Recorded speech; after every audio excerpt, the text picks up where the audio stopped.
వేసవి వచ్చింది, ఎండలు మండుతున్నాయి.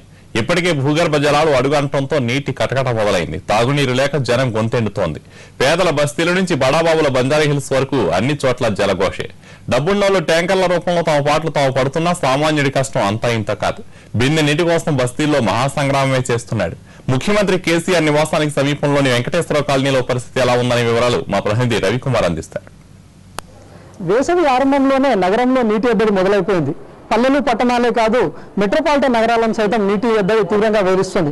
ప్రస్తుతం మనం ఉన్నది బంజారాహిల్స్ రోడ్ నెంబర్ 14లోని శ్రీ వెంకటేశ్వర కాలనీలో ఉన్నాం. ఇది సీఎం కేసీఆర్ గారి స్వగృహానికి సమీపంలో ఉన్న కాలనీ. అయితే వీళ్ళు సాయంత్రం అయిందంటే చాలు బిందెలు పట్టుకొని నీటి కోసం వెంటర్లాడుతూ ఉంటుంటారు. అయితే వేసవి ఆరంభ సమయం అంటే ఇది ఏప్రిల్ మొదటి వారంలోనే పరిస్థితి ఈ విధంగా ఉంటే ఇక రానున్న రోజుల్లో అంటే ఏప్రిల్ చివరి దాకా కావచ్చు, మేలో ఇంకా ఏ విధంగా ఉంటుందని అనుకుంటున్నారు.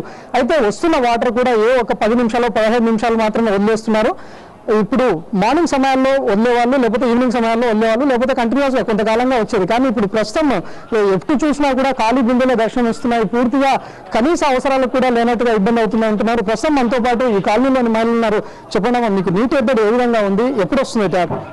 ఎప్పుడు ఏ టైంలో వదులుతుందో తెలుస్తలేదు. వదిలినా కూడా హాఫ్ అన్ అవర్ కూడా వదులుతలేరు. మాకు నీళ్ళు చాలా ఇబ్బంది ఉంది. ఇప్పుడు స్టార్టింగ్ ఇంత ఇబ్బంది ఉంటే రాను రాను ఇంకెంత ఇబ్బంది అవుతుంది. కేసీఆర్ ఇంటి పక్కనే ఉన్నప్పుడే ఇంత ఇదవుతుంది. వేరే వాళ్ళకి ఎంత ఇబ్బంది అవుతుందో తెలుసుకోండి. మాకు వాటర్ ట్యాంక్ కూడా దగ్గరలోనే ఉంది, కేసీఆర్ దగ్గరలోనే ఉంది.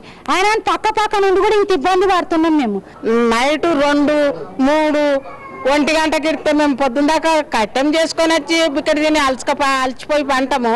మాకు నీళ్ళు టైం తెలియంది, మేము ఎట్లా పట్టుకుంటాము? ఆ కొన్నే ఇడతాడు.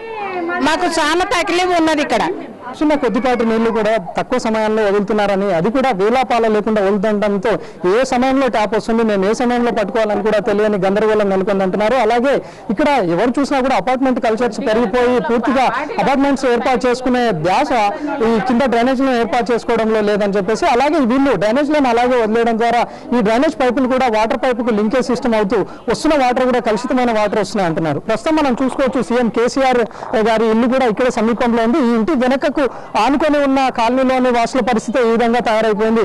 అయితే ఈ పరిస్థితి ఎన్నో ఏళ్లుగా ఈ విధంగానే కొనసాగుతూ ఉంది. అంటే చిన్నపాటి వర్షం పడినాక సరే ఈ కాలనీ మొత్తం ఒక చెరువులా తయారైపోతుంది. డ్రైనేజీలు అన్ని పొంగి పొర్లుతూ వస్తున్నాయి. అయితే ముఖ్యంగా ఈ డ్రైనేజీల పరిస్థితి ఏ విధంగా ఉన్నా కానీ ముఖ్యంగా వేసవిలో వచ్చే తాగునీటి ఎద్దడి ఒకవైపు అయితే ఈ తాగునీటి పూర్తిగా కలుషితం అవడం మరో ఎత్తు అని చెప్తున్నారు. అయితే ప్రస్తుతం మనతో పాటు ఈ కాలనీ వాసులు ఉన్నారు. వీళ్ళు చెప్పండి, ఏ విధంగా ఉందండి ఇక్కడ ప్రాబ్లం? మాకు డ్రైనేజ్ ప్రాబ్లం, ఇంకా వాటర్ వస్తలేదు సరిగా. ఇంకా టైంకి వదులుతున్నాడు వాటర్. నైట్ ఎప్పుడైనా అప్పుడు వదులుతున్నాడు వాటర్. ఒక టైం ఉంటే ఆ టైంకి లేచి అందరు పట్టుకుంటారు. అట్లా हमेशा डेनिस का प्रॉब्लम रहता। मैंने 15 दिन नल का भी टाइम नहीं है बिल्कुल। जब आया जब कब उठते रात को घड़ी देखते रहना क्या। सब सुबह ऑफिस सब जाने वाले बच्चे सब हमारे सब गलीज पानी में से जाना पड़ता। అంటే ఈ రోడ్లను ఎప్పుడు నిర్మించారు? గతంలో ఎప్పుడైనా ఈ రోడ్లో మరమ్మతులు ఎప్పుడైనా చేశారంట? గతంలో వేసేటప్పుడు కాంగ్రెస్ ప్రభుత్వం ఉన్నప్పుడు ఎవరు పెద్దవాళ్ళు వాళ్ళ మనుషులు ఉన్నప్పుడు ఎత్తున లోపల వేసుకొని డ్రైనేజ్ సిస్టమ్ టోటల్లీ వాళ్ళకు ఒక ఉన్న రేషియోకి జనాలు ఎంతమంది ఉన్నారో దాని రేషియో అంతా డ్రైనేజీ లైన్ మెయింటైన్ చేయలేదు. ఆల్రెడీ మేము కంప్లైంట్ చాలాసార్లు ఇచ్చాం. బట్ ఇప్పుడు ప్రజెంట్ ఎమ్మెల్యే వచ్చారు, అన్ని చూసారు, రోడ్ శాంక్షన్ అవుతుంది, డ్రైనేజ్ సిస్టమ్ది అన్నారు. బట్ ఇప్పటిదాకా దాన్ని రాలేదు, వస్తున్నది. మొన్నటిదాకా కార్పొరేటర్ది వాళ్ళు ఉండే కాబట్టి ఆగుండే. సో ఇప్పుడు అమలు అవుతుంది అన్నారు. కాకపోతే మెయిన్లీ ఇప్పుడు వాటర్ మంచినీళ్ళు ఓన్లీ హాఫ్ అన్ అవర్ వస్తుంది. దాంట్లో మంచినీళ్ళు పైపులు ప్లస్ డ్రైనేజ్ పైప్ కొలాట్ అయ్యి మొత్తం ఆ హాఫ్ అన్ అవర్ వాటర్ కూడా మొత్తం ఎలా అంటే అది తాగడానికి కూడా అసలు సరిపోతలేకపోతుంది, వాడుకోదానికి కూడా అసలు లేదు. ముఖ్యమంత్రి ఏరియాలోనే ఉన్నాం, మాకేం చేశారు?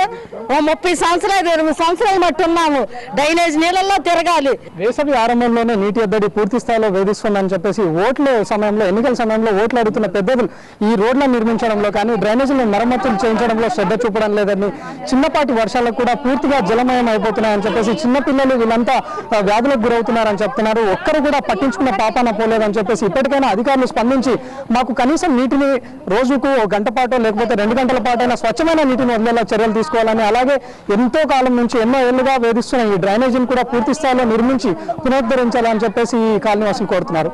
Cameraman Srinivas, Ravikumar, NTV, Hyderabad.